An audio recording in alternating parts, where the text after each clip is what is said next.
is Jim Brad.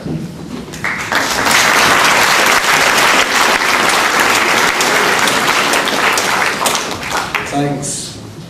It's no surprise that the demonstrations, all the demonstrations last year and earlier this year were dotted with CND banners from London and from all over the country, and that the demonstrations were full of CND supporters.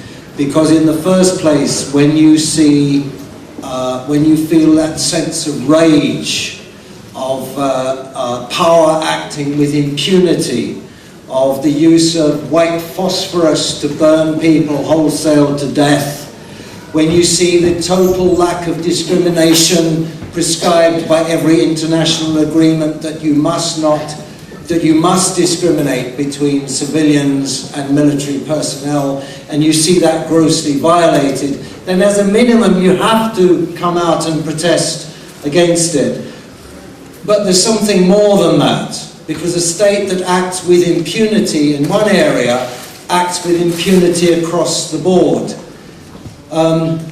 Israel is well known to have nuclear weapons. It's an open secret which they can never say explicitly for various tricky reasons. But we know that Mordecai Vanunu was enticed from London, kidnapped, dragged back to Israel, and locked up for 20 years in solitary confinement.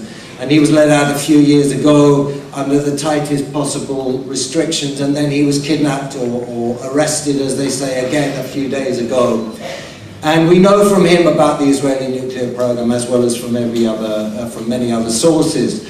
And we know that 29 years ago, by United Nations Security Council Resolution 487, Israel was obliged to put its nuclear weapons, its nuke facilities, under international inspection. And for 29 years, every 3 months, the Secretary General of the United Nations has reported non-compliance. And we know that it's 19 years since the Gulf War, the first Gulf War ceasefire resolution said that there must be a nuclear-free Middle East.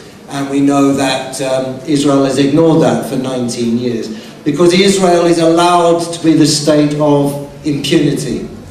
And it's allowed to be the state of impunity by countries like Britain, who have characters like Tony Blair, who wages illegal war upon illegal war and then is appointed Middle East peace envoy.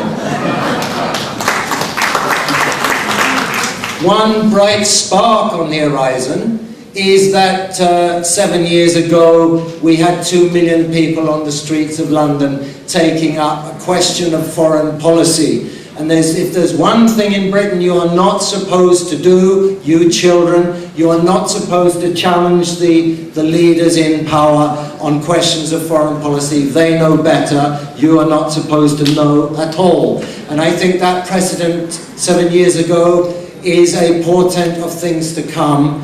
And things are not by any means as hopeless as they seem. Things are clearly moving. The world cannot stay as it is. Victory to the Palestinian people.